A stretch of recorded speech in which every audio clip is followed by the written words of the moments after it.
Tá. Já tirei. Eu estava te ajudando a admitir as pessoas, agora eu vou parar, tá, Matheus? Deu, tá me escutando, Dani? Tô ouvindo. Tá. Então, eu queria dar uma boas-vindas a todas, dizer que eu estou muito feliz de estar fazendo esse evento em parceria com da Associação dos Procuradores do Estado do Rio Grande do Sul, em parceria com a Associação Nacional dos Procuradores do Estado e do Distrito Federal, ANAP. Eu acho que é a primeira vez que a gente está fazendo um evento conjunto, né? E a ideia é buscar uma integração assim, de colegas de todo o Brasil, né? Proporcionando debates que fujam um pouco da seara jurídica que a gente está acostumada, né? Dessa nossa rotina, e algo que possa trazer bem-estar para a gente que nós estamos tão estressadas nessa pandemia, né? E a doutora Joelle, acho que todos aqui já devem ter percebido pelo sobrenome, é minha irmã.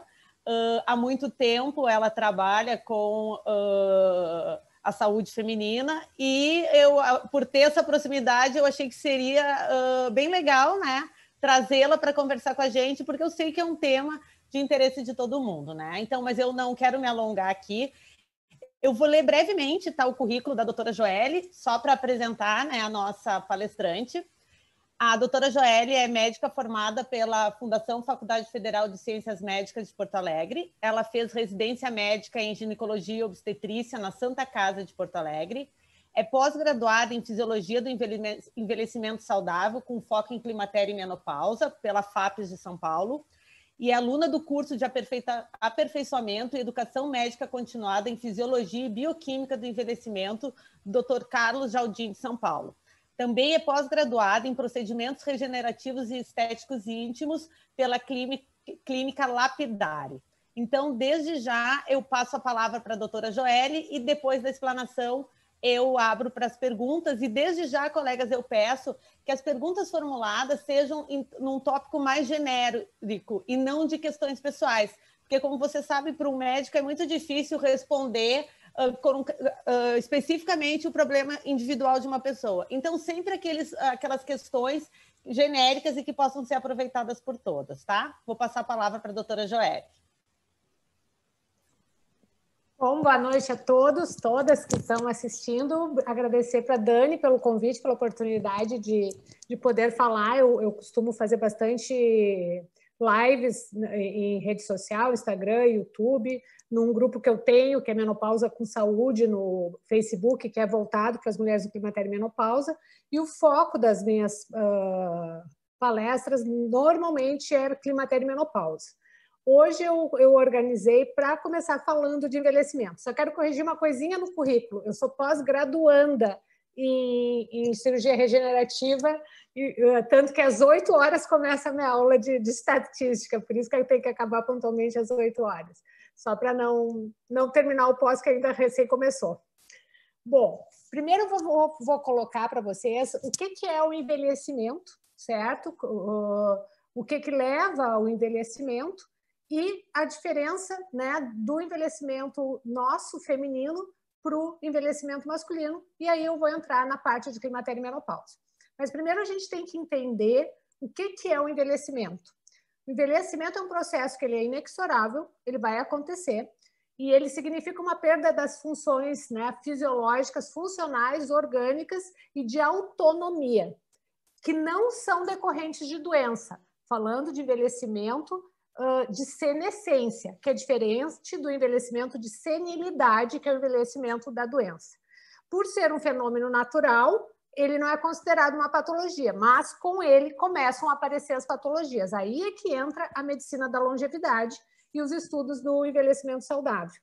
Porque o envelhecimento natural, ele vai aumentar para nós a fragilidade e a vulnerabilidade, e com isso a perda gradual da saúde.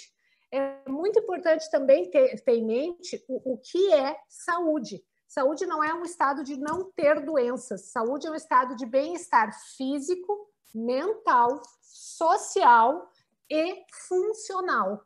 Então, assim, ela engloba todas as áreas da nossa vida. Não tem como ver saúde apenas pelo fato de não ter uma doença detectável, certo? E o trabalho de longevidade, ele busca principalmente fazer com que a gente, ao envelhecer, tenda a alcançar a expectativa máxima de vida projetada pelo nosso DNA. Né? Todos nós nascemos com um número máximo tem a teoria dos telômeros, que a gente nasce com um número máximo de replicações, tal e tal, e seria em média 117, 120 anos, tem gente já falando em 130 anos. Só que, por razões de comportamento, de estilo de vida, nós vamos abreviando isso. É muito importante entender também as fases do envelhecimento. Até os 20 anos, nós somos totalmente anabólicos, nós ainda estamos em desenvolvimento, então o corpo se recupera de tudo, né? Claro, salvo doenças muito graves. Então é aquela coisa, passa a noite em claro, trabalha no outro dia, vai para a faculdade, faz tudo, não tem cansaço. Dos 20 aos 30, começa a ter um equilíbrio entre as perdas e os ganhos, o corpo vai ficando meio zerado. O envelhecimento real começa a partir dos 30 anos. Então, a partir dos 30 anos, a gente começa a ter uma perda do anabolismo em relação ao catabolismo. O que significa? A gente começa a ter mais danos do que consertos no corpo.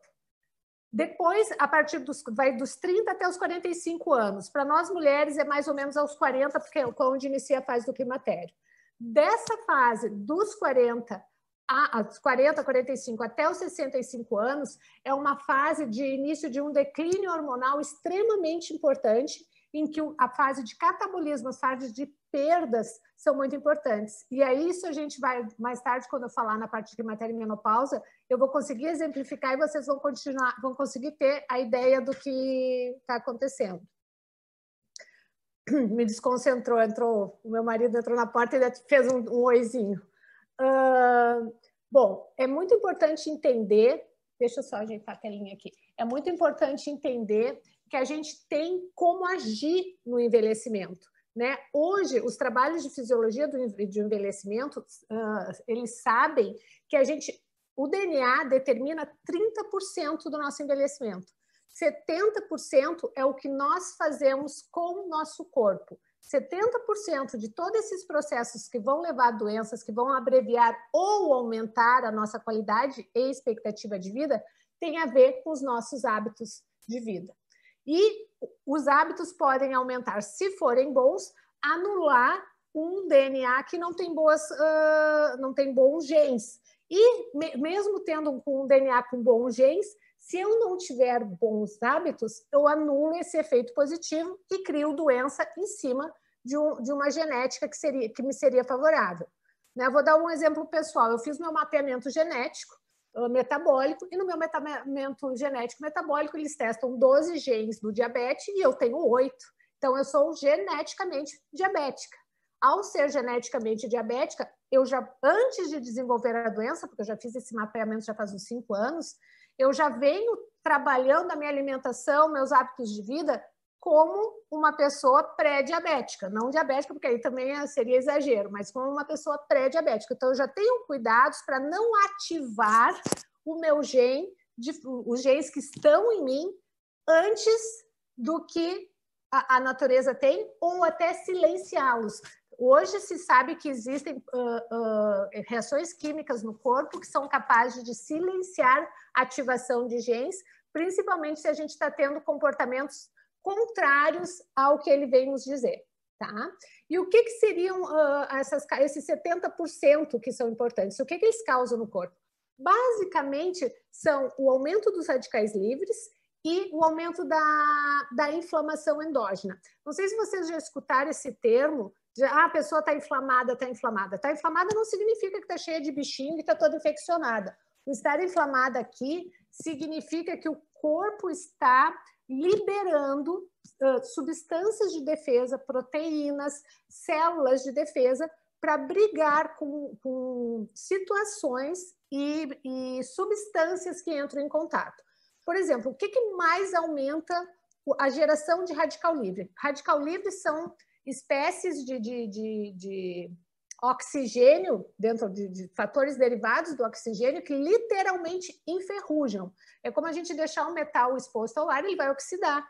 né? A gente às vezes deixa um creme aberto, ele oxida. Então, esses radicais que são derivados do oxigênio, espécies reativas de oxigênio, eles vão oxidando o nosso corpo. E o que vai fazer isso aumentar no nosso corpo? Hábitos tóxicos, né? O cigarro, viver em ambiente que está com muita poluição, aquela alimentação que não é limpa, ou seja, com muito... Infelizmente, o agrotóxico é uma das coisas que libera muito muita toxina no corpo, alimentos enlatados, o bisfenol, que é um cuidado que a gente tem que ter muito, não ficar tomando café em coisinha de plástico, isso também vai gerando reação. O sedentarismo é um dos fatores de envelhecimento e de aceleração do aparecimento de doenças modificáveis que mais difícil é fazer a mudança de hábito, porque a gente entra numa roda do dia a dia e as pessoas sempre acham que vão deixar para fazer exercício quando sobrar tempo. E aí sempre estão colocando alguma coisa no horário de fazer seu exercício físico. Uma coisa que eu prego sempre e mostro a importância de tirar meia hora que seja por dia, porque isso é a poupança do teu músculo, do teu osso para o futuro.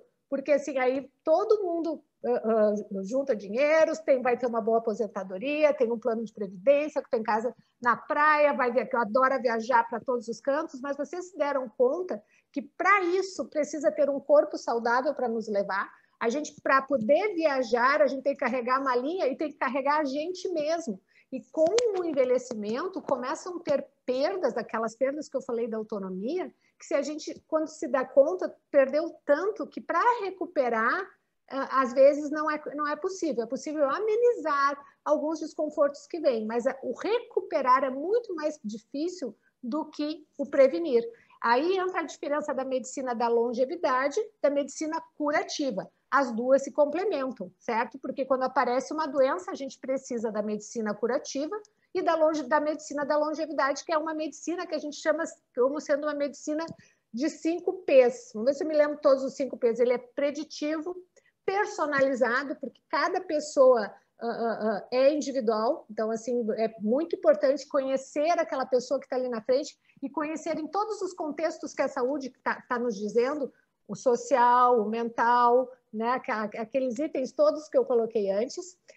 Ela é personalizada, preditiva, porque eu tenho que tentar, ao conhecer essa personalização, prever o que normalmente aquela pessoa vai ter de problema. Não, uma pessoa que está sentada, eu já tenho que dar uma boa pensada na parte osteoarticular dela e circulatória. Uma pessoa que tem algumas posturas, né, de trabalho, eu já tenho que pensar em outra coisa. Contatos, então, assim, eu tenho que ser preditivo, eu tenho que prever conforme eu conheci a personalidade dessa paciente. Ela é preditiva, personalizada, proativa. Eu tenho que fazer algo para que essa pessoa mude seus hábitos e se torne proativa em relação à sua manutenção de saúde e recuperação do que já está estragando. E uma coisa que aí entra realmente a medicina da longevidade, ela é de precisão. Hoje nós temos testes genéticos que me dão todo o teu mapeamento metabólico e nesses mapeamentos metabólicos eu fico sabendo as predisposições para o diabetes, hipertensão, predisposições reais tuas, não só aquelas que a gente, quando vai no médico, a gente fala pai, mãe e tal, só que aí, às vezes, dá errado. Eu não tenho pai nem mãe diabético e tenho 8 genes, certamente por causa do meu avô, e eu tenho quase certeza que a minha avó, por parte de pai, tinha alguma coisa do diabetes também, que foi se juntar tudo em mim, pulou uma geração. Então, essa forma de ver o envelhecimento, a gente já consegue prever de forma precisa a predisposição dessa pessoa. Ou existe um mapeamento genético oncológico, em que eu faço todo o mapeamento da predisposição dessa pessoa. E tem, desde as pessoas que têm só alto risco de câncer de mama, que eu peço, às vezes, só o BRCA1 e 2, que são do mapeamento do câncer de mama, mas quando tem muito câncer espalhado na família, um teve de pele, um teve de próstata, outro teve de esôfago, outro teve de intestino, mas que diabo que nessa família tem tanto câncer? Fazemos um mapeamento genético e eu vejo aonde está a presença dos genes dessa pessoa e se ela tem predisposição a isso. Aí, de uma colonoscopia, que seria de 5 em 5 anos, Se ela tem a genética para isso, ela faz colonoscopia anual ou bienal. É diferente a forma que eu vou encarar essa pessoa, porque ela não vai ter tanto problema, não tem nenhum gene lá do câncer de mama, mas tem todos os genes do câncer de intestino. Eu vou me preocupar menos, porque a gente fica enlouquecida fazendo mamografia, está entrando outubro rosa amanhã, mas as pessoas estão esquecendo que o câncer de intestino está aparecendo quase tanto ou mais do que os cânceres de mama, por causa dos nossos hábitos tóxicos. Falando também, voltando um pouquinho do que eu comecei a falar, dos 2 motivos maiores do envelhecimento, que seria o aumento radical livre, e o outro seria a inflamação crônica, que é essa reação do corpo a esse aumento dos radicais livres. E o que mais causa isso? A obesidade. E a obesidade, as 2 obesidades são ruins para a saúde. Uma pessoa obesa é uma pessoa inflamada, porque o tecido adiposo, as gordurinhas, elas criam muitos macrófagos, que são células de defesa. E ao criar, por ser um tecido inflamatório, esses macrófagos vão liberando várias substâncias que vão alterando o perfil de insulina, depósito de gordura em outros órgãos, alteração em níveis de pressão, alteração em níveis de triglicerídeos, e aí o estrago vai sendo em cascata. Uma coisa que é muito importante no envelhecimento, e hoje até quem não é da área já começou a escutar, é sobre o envelhecimento intestinal e sobre a hiperpermeabilidade intestinal ou disbiose ou microbiota intestinal. Todos esses nomes se referem a uma alteração que vai tendo com o passar do tempo. Algumas crianças e adolescentes hoje já têm, mas ela é mais comum com o passar do tempo, em que as célulazinhas do intestino elas são todas muito coladinhas. Começa a ter um aumento da distância entre essas células e começam a ser absorvidas restos de bactérias mortas, substâncias que deveriam ir embora com as fezes começam a ser reabsorvidas. E isso o teu corpo começa a brigar com aquilo, porque aquela substância não deveria estar na tua circulação, começam a ser produzidas células de defesa, te deixando inflamado. Quem tem uma propensão para fazer doença autoimune, começa a aparecer lúpus, artrite reumatoide, esclerose múltipla, tudo já começa a partir dos 40. Então, por isso que o nosso envelhecimento feminino é mais precoce um pouco do homem, em função que aos 40 também baixa a parte hormonal, que aí vai fazer com que essas coisas comecem um pouquinho antes. Então, temos a hiperpermeabilidade intestinal. Os focos de inflamação. É muito importante, quem vai a cardiologista, tem algum problema, sabe que os cardiologistas sempre perguntam se tu foste no dentista, se tem algum foco de infecção ou inflamação em dente, porque sabe-se que focos de inflamações dentários podem ser fator de risco cardiovascular. Mas não são só os focos dentários. Qualquer ite, sinusite, otite, gengivite, até as vaginites de repetição, ficam fazendo o corpo brigar com aquela situação, porque aquele pedaço do corpo está com it, ele está sendo agredido por uma bactéria. E isso gera uma reação que acaba sendo sistêmica e pode piorar a inflamação crônica que vem por esses outros fatores. Tem uma coisa que é muito importante, que são as alterações de IgGs alimentares. O que significa isso? Algumas pessoas, com o passar do tempo, começam a criar alergias a alimentos, mas não são alergias que a gente se coça, são sintomas que dão dores articulares em algumas pessoas, enxaquecas extremamente fortes, cansaço, alteração de humor, depressão, e aí se mistura com achar que está cansado pelo trabalho, por outras coisas. Se descarta tudo, se acha uma hiperpermeabilidade intestinal e, às vezes, o único jeito de reverter essa hiperpermeabilidade é fazendo avaliação. A gente usa um teste que testa 200 alimentos para ver quais alimentos são retirados. E ao retirar os alimentos que aparece vermelhinho, assim, os que tem que ser retirados pelo menos 4 a 6 meses, se a gente tira, é incrível a resposta do corpo. Às vezes, pessoas que estão sempre tendo alguma reação cutânea de se coçar, tem uma melhora, porque o corpo simplesmente para de ser agredido por algo que a gente nem está se dando conta que é agressão para ele, que acaba, às vezes, coisas muito... Eu fiz o meu teste de intolerância alimentar e apareceu a proteína do ovo e a proteína do leite no meu teste. Obviamente, eu tinha o hábito de comer muitos ovos e sempre adorei leite. E, às vezes, a gente se expor demais a determinadas proteínas, além do normal, faz com que o corpo comece a brigar com essas proteínas e comece a gerar E aí, no meu caso, gerava cansaço, diminuição da memória, desânimo. E aí, o trabalho, tu faz em cima o trabalho só da alimentação, não precisa de remédio, porque uma das grandes focos do trabalho de quem trabalha com longevidade é tentar evitar o uso de medicações. Para isso, claro que a gente usa várias fórmulas de minerais, de aminoácidos, de polifenóis, de N coisas que vão ajudar o teu corpo a lidar com esses radicais livres, com essa inflamação crônica, associado à parte que é daí do outro lado, a mudança de hábitos, né? Não tem como trabalhar com longevidade se a pessoa não entender que realmente o exercício tem que fazer parte da vida dela, o respeito ao repouso tem que fazer parte da vida dela. A gente não pode, com o envelhecer, querer dormir 4, 5 horas e achar que isso vai ser bom para o corpo, ou não respeitar o relógio biológico dos horários que a melatonina começa. A gente tem que tentar dormir um pouco mais cedo, nem que tu acorde mais cedo de manhã, mas tentar ter um sono reparador, que é fundamental para o nosso envelhecimento. É fundamental para o nosso envelhecimento também a gente ter convívios sociais, né? ter interações. Então, tem tudo das Blue Zones, que são as zonas dos centenários nos mundos, que é muito interessante. São espalhadas pelo mundo, populações completamente raciais, completamente diferentes, com genéticas diferentes, e se viu que o que faz eles serem centenários são os hábitos. E foi baseado nessas populações de Blue Zones que se viu que a genética realmente ela só é responsável por 30% e não por 70%. Então, esse seria mais ou menos o que eu queria trazer para vocês do processo de envelhecimento em si. Tá bom.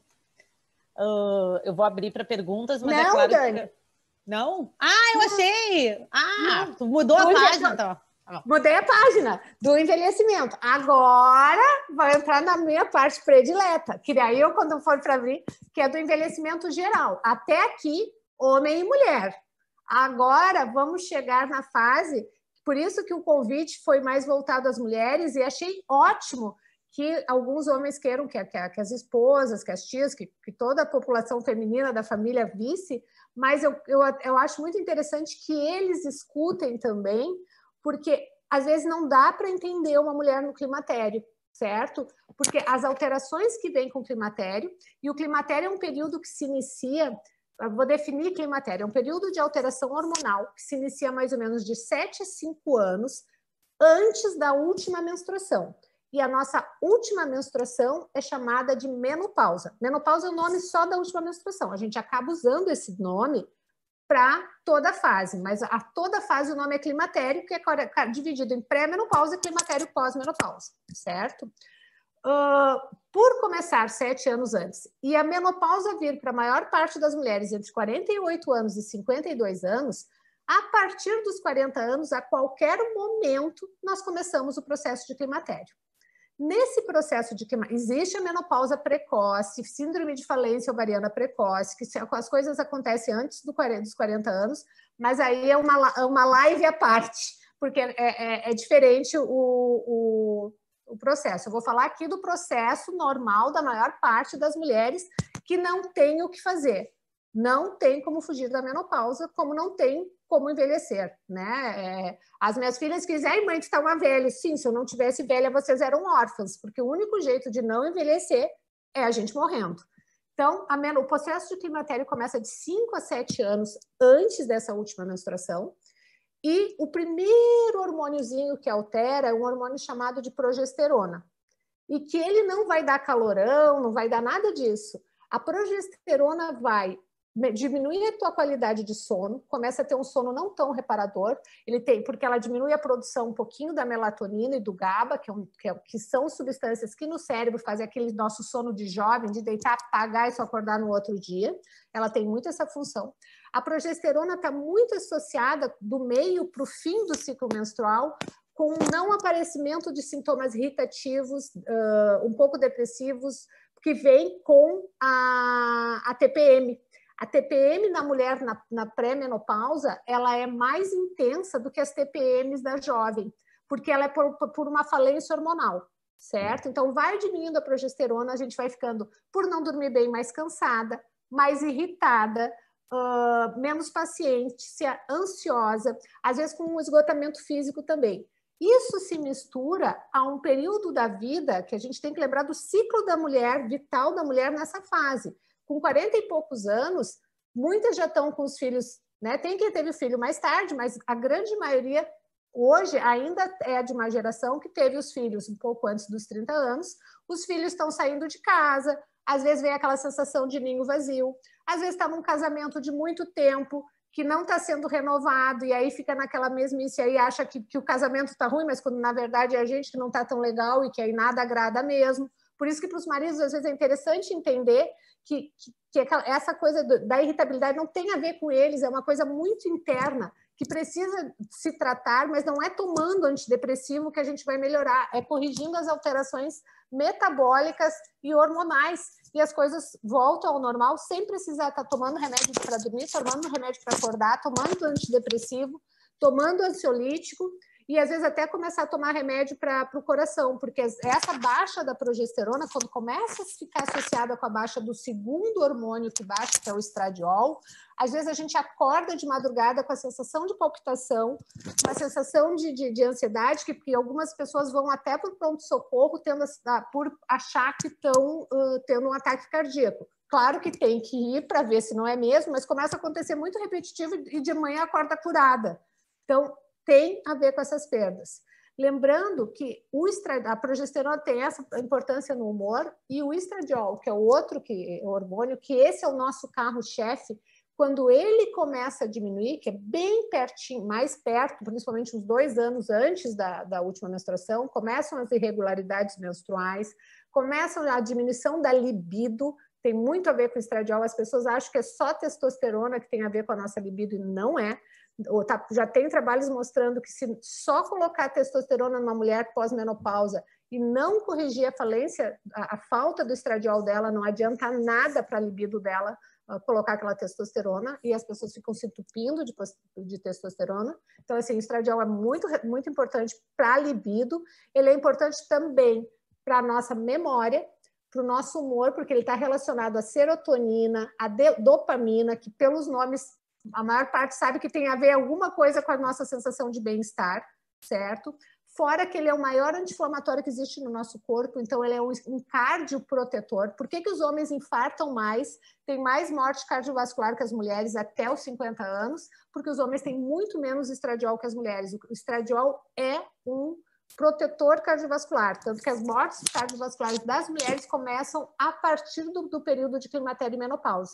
E a partir desse período, se não é feita, né, a terapia de reposição. Eu defendo a terapia de reposição hormonal da menopausa com hormônio bioidêntico. Eu não uso nenhum hormônio que não é bioidêntico nas minhas pacientes, certo? O que mais que é importante esse estradiol? A pele, a gente começa a notar que tem uma perda do colágeno, começamos a ficar o tchauzinho mais forte, a pele começa a sobrar, porque o estradiol age lá na formação do colágeno. O estradiol é importante não só no colágeno da pele, mas no colágeno do osso e das cartilagens. Então, a gente começa com a baixa do estradiol, pode começar a ter dor articular, que não sabe do que é, vai lá, pesquisa e não tem nada. É pela falta do estradiol que começa a ter um ressecamento de cartilagem e começam a aparecer as artroses. A parte óssea, né? A progesterona ajuda na formação do osso e o estradiol não deixa ter a degradação do osso.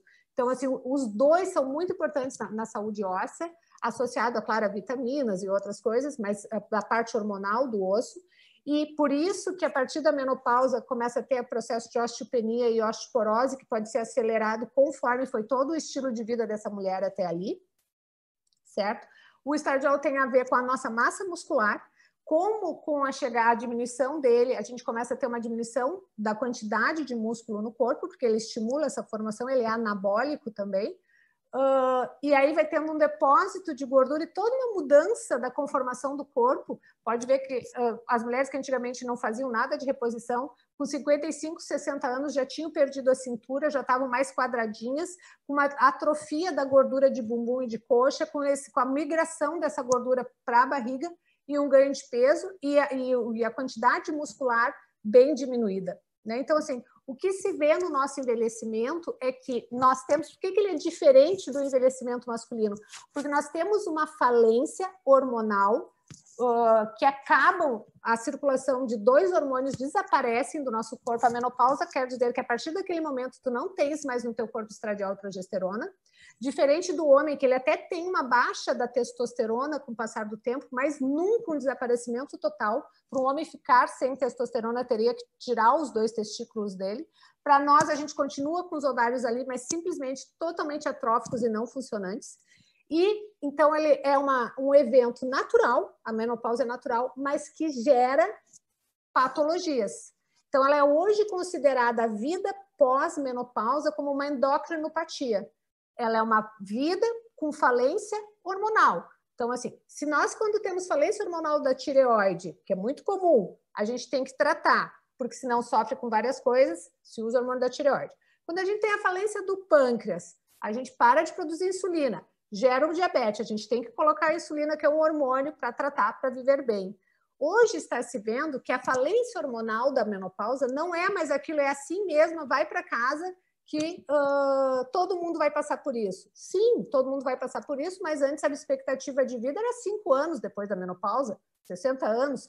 Hoje nós temos uma vida que vai até muito mais de 80 anos na classe mais que tem acesso a uma saúde básica. O nosso nível de social é um nível social que vai a 90 anos, se vai fazer essa estratificação da expectativa de vida. Viver 40 anos, 35 anos de vida sem esses 2 hormônios é condenar a mulher a uma qualidade de vida muito inferior, porque a gente deixa de ser produtiva, não consegue manter o mesmo nível de intelecto, porque por afeto de memória, por aumento dos riscos de Alzheimer, a gente começa a ter limitações físicas bem importantes com essa fase. Então, é um processo que eu defendo o tratamento e que eu acho que as mulheres têm que se informar, né?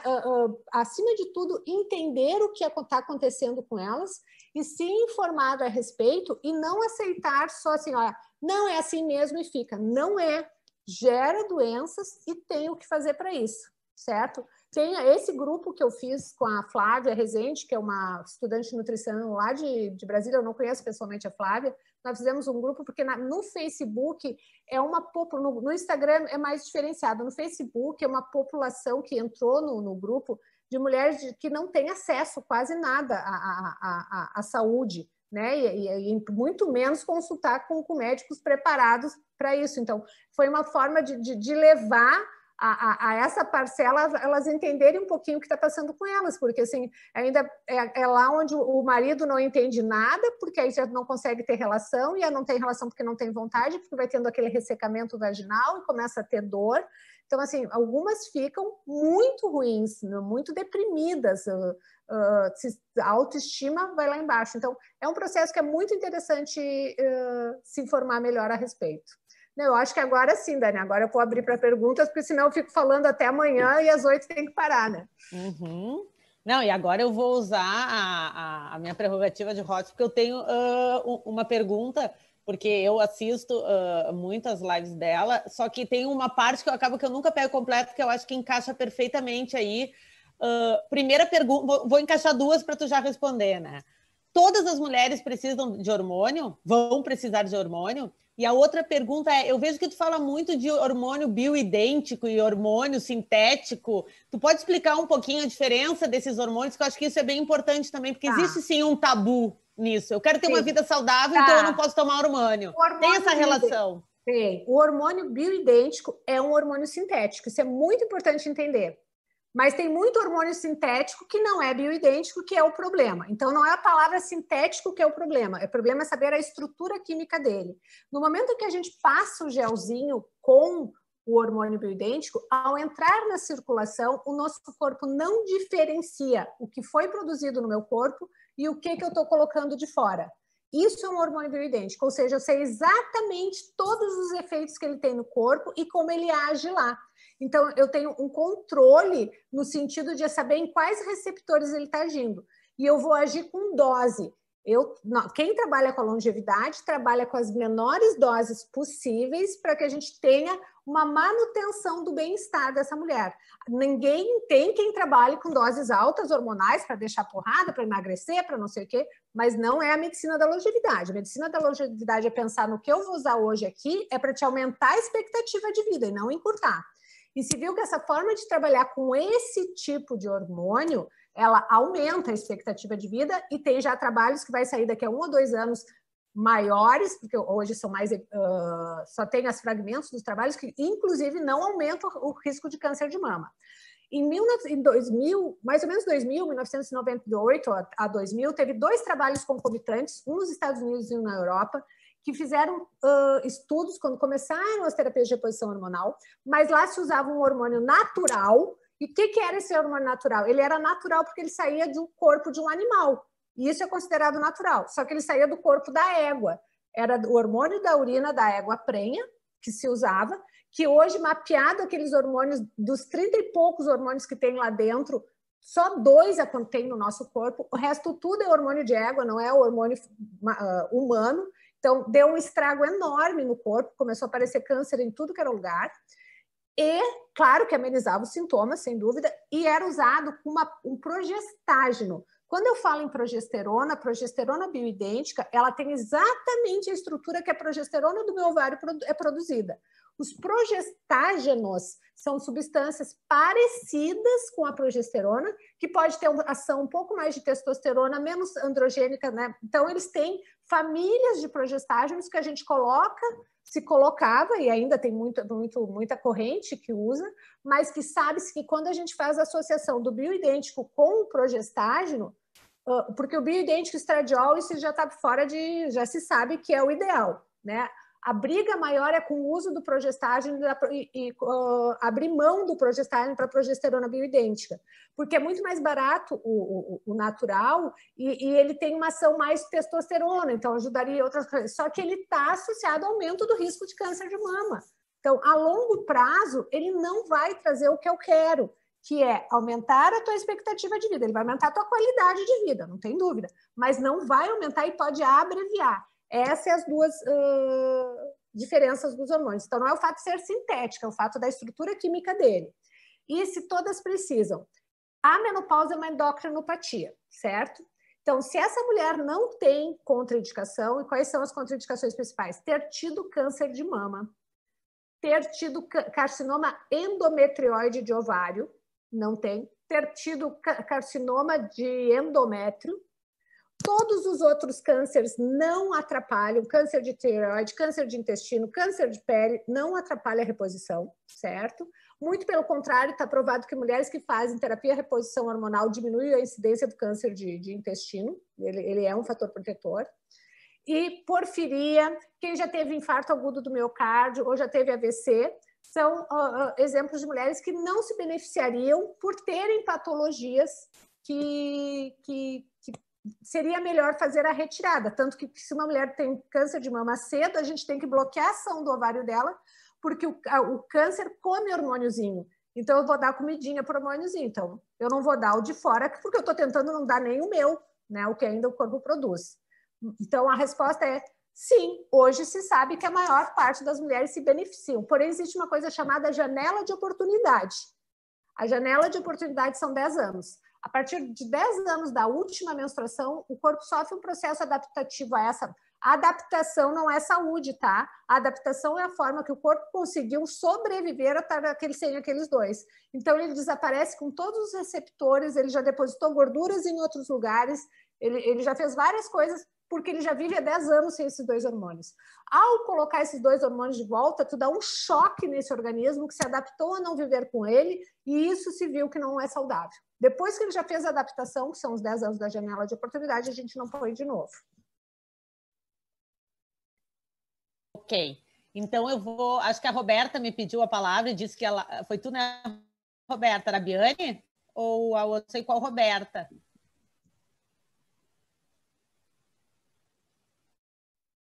A Roberta botou... Tem Roberta, mão levantada, está escrito.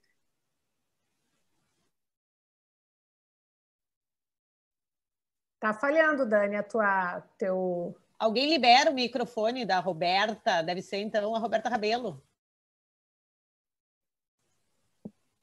Mas o Matheus pode ajudar. Tá, acho que liberou, não liberou? Liberou. Tudo bem, doutora Joelle, parabéns. Fiquei encantada, amei as tuas palavras. Eu quase não ia participar, ainda bem que eu vim te ouvir.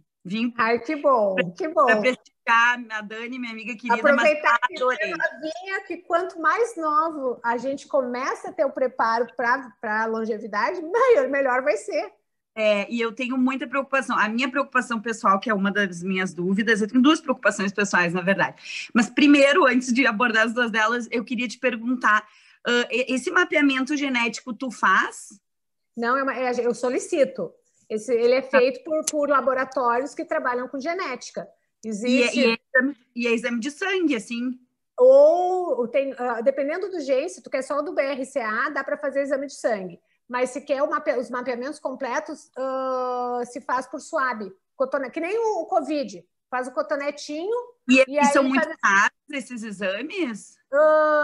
O metabólico deve estar uns 1.500 a 1.800 e o genético total, mapeamento total, não só de câncer de mama, deve estar uns R$2.000. Porque assim, me encanta muito a medicina preventiva, sabe? Eu acho assim fantástico. Tu pensar que nem tu diz, eu não tenho nem 40 anos ainda, mas já projetar lá depois. Isso é a medicina preditiva e ser preditivo. Tem muita preocupação assim em viver bem, né? Em tu ser desde exercício, eu faço muito exercício, então essa coisa assim de tu se sentir bem, ter longevidade, mas com qualidade também, né? Então eu tenho muita preocupação. E aí as preocupações, uma das minhas dúvidas tu já esclareceu na questão dos hormônios ali da classificação.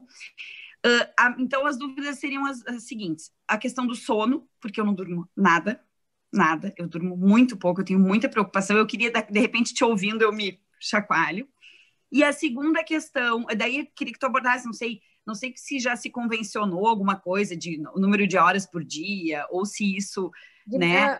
De 7 a 8 horas e meia. Mais do que 8 horas e meia, exagero, é problema também. Dormir demais é problema também. Joelle e Roberta, eu vou só acrescentar duas perguntas junto com a tua, que está aqui no chat, que aí ela já responde tudo, porque você sabe que a gente tem horário para acabar, por isso, tá? Então, quando responder a dela, eu já queria que tu falasse se o câncer de mama na família e não na pessoa, ele é impeditivo da reposição. Quando eu tenho, hoje mesmo, eu recebi o resultado de uma paciente que ela me procurou para a gente começar a reposição, só que ela tem a mãe que tinha câncer de mama e teve numa idade precoce. Porque, assim, 30% dos cânceres são genéticos, 70% não.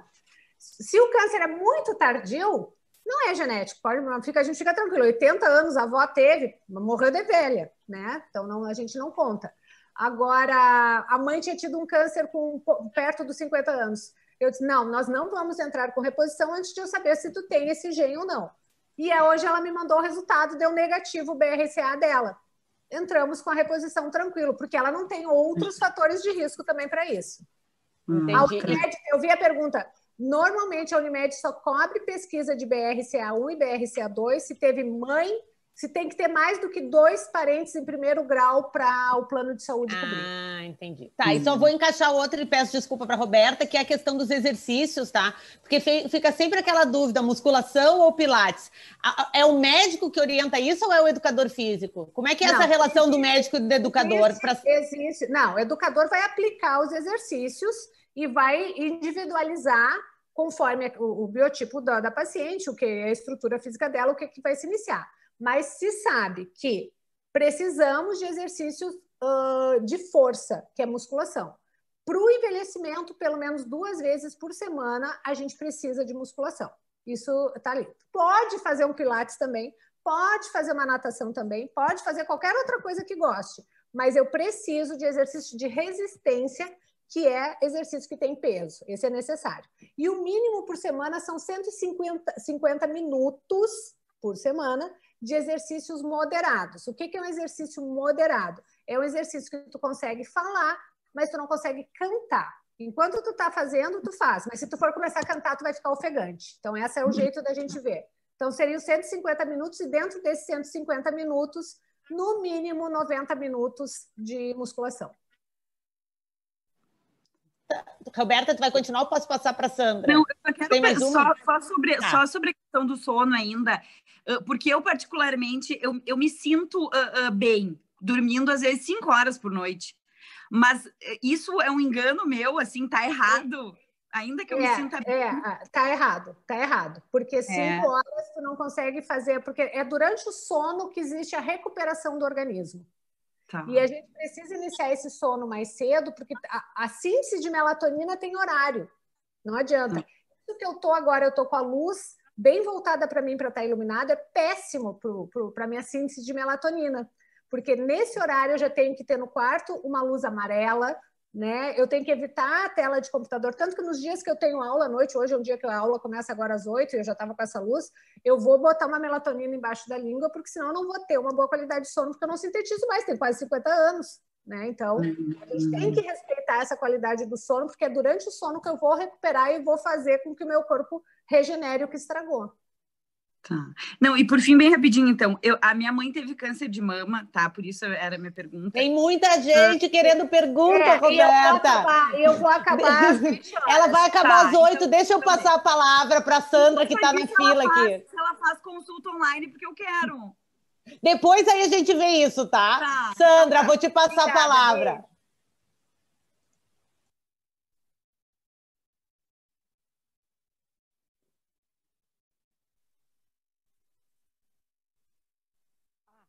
Boa noite, Joelle. Já te sigo no Instagram. Ai, que bom. Já te sigo no Instagram. Então, tu já ouviu bastante dessas? Já ouvi bastante, mas eu queria te perguntar, muitas das perguntas foram esgotadas pela Roberta, mas uma das principais é que se tu faz consulta online, porque como eu moro em Pelotas e eu sei que tu é Nova Petrópolis, uma coisa assim, né? Igrejinha, né? É meio complicado. Aí, eu tenho outra história aqui, Igrejinha, em São Paulo, mas eu faço online, sim. Ai, ótimo, tá? Então, depois a Dani passa isso. Tá. A outra pergunta, a melatonina, tá? Ela não precisa ser o uso continuado para fazer efeito? Depende da pessoa e depende do que eu quero, porque a melatonina hoje ela é usada como anti-inflamatório também. A melatonina em pulsos ela é usada como regulador de ciclo. Né? Eu uso melatonina para paciente que parou a pílula e não menstrua. Eu uso pulsos de melatonina em altas doses, mas a melatonina para longevidade é no máximo 3 miligramas sublingual. Não tem essa de tomar via oral, 10 miligramas não está melhorando, tomar 15, que só vai piorar a ação, porque ela tem muitas outras ações no corpo, até de inibição de determinados hormônios. Então, para a longevidade é só repor aquilo que a gente não vai produzir direito durante o sono, mas que sempre é melhor que a gente produza a nossa própria melatonina, que a gente não precisa estar botando embaixo da língua. Tá. Eu vou... posso passar para todo mundo ter pergunta respondida? Só uma pergunta. Eu fiz a reposição hormonal depois na menopausa, fiz com hormônio bioidêntico e depois parei. Será que teria chance de recomeçar? Aí tem que ver como tu estás hoje, porque assim, a reposição ela não tem tempo para acabar. Ela sempre vai ser, a mulher vai ser avaliada ano a ano e ver se eu posso continuar. A minha mãe está fazendo ainda, não matei a mãe ainda, tá lá com 70 anos inteirona. Certo? Ela tá aqui, tá? Só para avisar que ela tá aqui, para tu não dar furo. Viu? Tá viva, não morreu. Agora, no momento que suspende, tem que avaliar como estão todos a pessoa, né, que suspendeu, para aí ver se vai ser iniciado ou se a gente faz um trabalho de menopausa, porque tem tratamento para menopausa para quem teve câncer de mama e para essa mulher que tem contraindicação. Existe, elas, coitadas, não ficam, Deus dará. Claro que não é tão eficiente, mas a gente melhora muito a qualidade de vida dessa mulher também. Só que algumas que pararam por muito tempo a reposição acabam se enquadrando nisso e aí a gente não pode recolocar. Então não tem... Eu vou fazer agora uma consulta online depois, vou deixar seguir, tá? É por isso que eu sei as perguntas genéricas, porque acaba interessando todo mundo. E tem duas aqui que eu vou pegar, né? Que é 2 perguntas perguntando o melhor momento para iniciar a reposição hormonal, e a colega Liege pergunta se é por implante, se utiliza implante. o melhor momento para iniciar a reposição é assim que a gente nota que está baixando.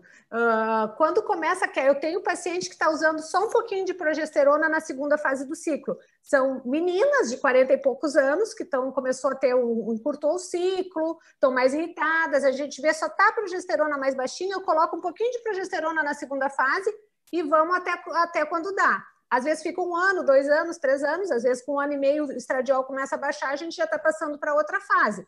O envelhecimento é progressivo, a avaliação também tem que ser sistemática. Sim, existe a reposição por implantes, eu dou preferência para não usar estradiol implante, porque hoje se sabe que é difícil retirar o implante, e se por um acaso acontece alguma coisa com essa mulher, ninguém está livre de ter um câncer de mama, ninguém está livre de ter uma trombose, porque todo mundo está envelhecendo, ninguém entra na menopausa 0 km, todo mundo já entra na menopausa com 50 mil quilômetros rodados. Eu não consigo tirar aquele implante, porque se uma mulher tem câncer de mama, eu tenho que entrar com tamoxifeno para fazer o ovário dela parar de funcionar, para aquele hormônio não piorar o câncer dela. Imagina se ela está implantada. A progesterona não tem problema, a testosterona não dá para levar um tempinho, quando é necessário, porque a testosterona não é toda mulher que precisa usar, mas assim, o estradiol eu ainda prefiro intradérmico, o transdérmico, e os implantes trabalhar com progesterona.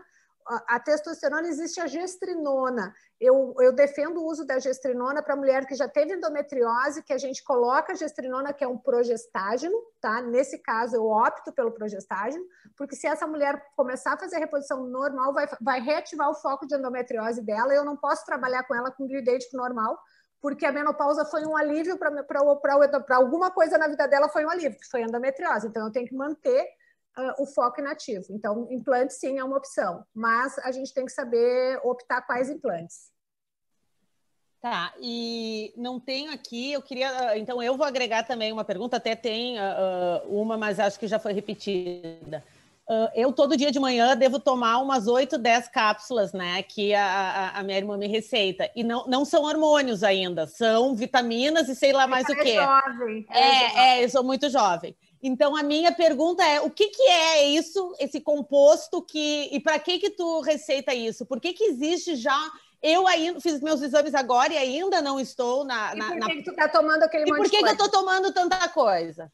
Por quê? Porque assim, o nosso corpo ele está envelhecendo. O nosso intestino, com 50 anos, ele absorve 30% a menos do que ele absorve com 30 anos de idade. Então, a nossa capacidade de retirar dos alimentos os nutrientes é muito menor.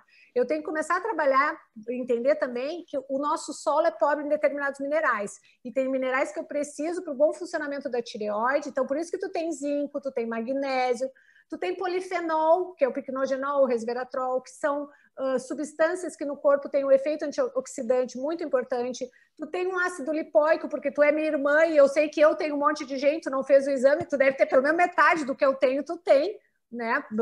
Não podemos ser tão diferentes assim. Tu pode não ter todos os genes, mas alguma predisposiçãozinha para o diabetes tu tens. Então, eu já botei ali para ir nos ajudando, né? Então, são cápsulas que vão te ajudar o teu corpo no bom envelhecer e na boa regeneração, mesmo não sendo hormônios. Acaba sendo... A gente toma bastante cápsulazinha, assim. Por isso que eu boto cápsulas vegetais, para as cápsulas não ser de plástico também, para a gente não estar tomando um monte de plástico. Tem uma pergunta aqui que a colega faz, agora eu perdi a gestrinoma.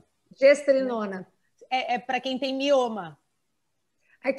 A gestrinona, ela vai diminuir foco de endometriose, diminui miomas, quando o mioma dá problema, né? Porque mioma não é contraindicação. Eu não ponho gestrinona para mioma, a não ser que o mioma seja muito grande e esteja dando sangramento pelos parefeitos. Tem algum parefeito a gestrinona, né?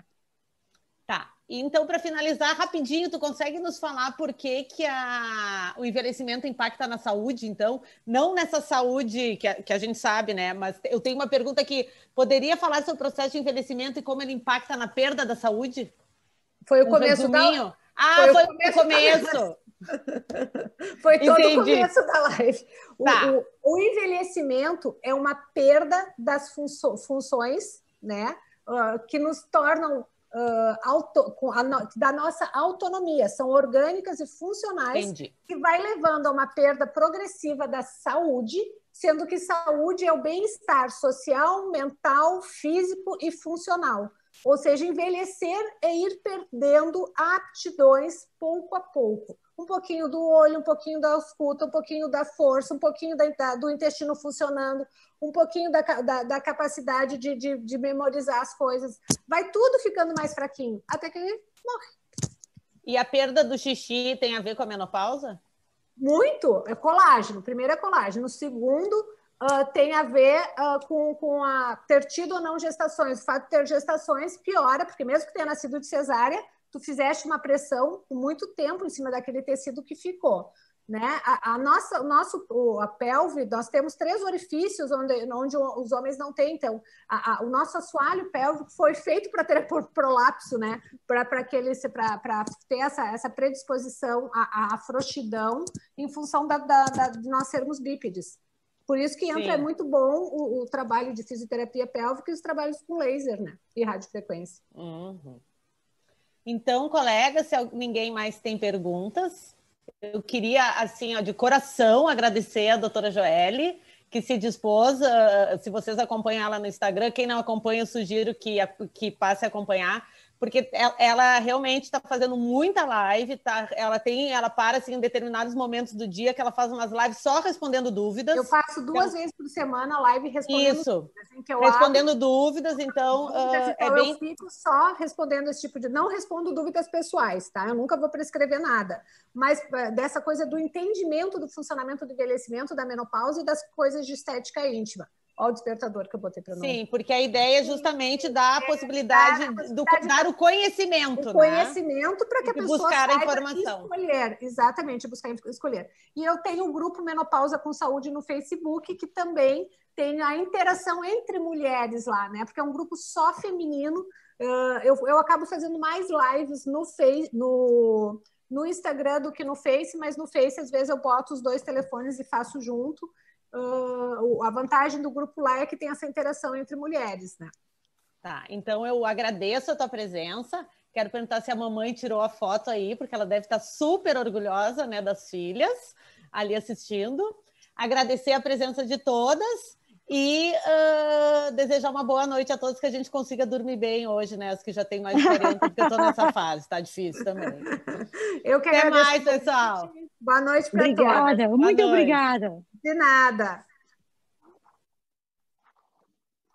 Obrigada, parabéns. Obrigada, parabéns. Obrigada.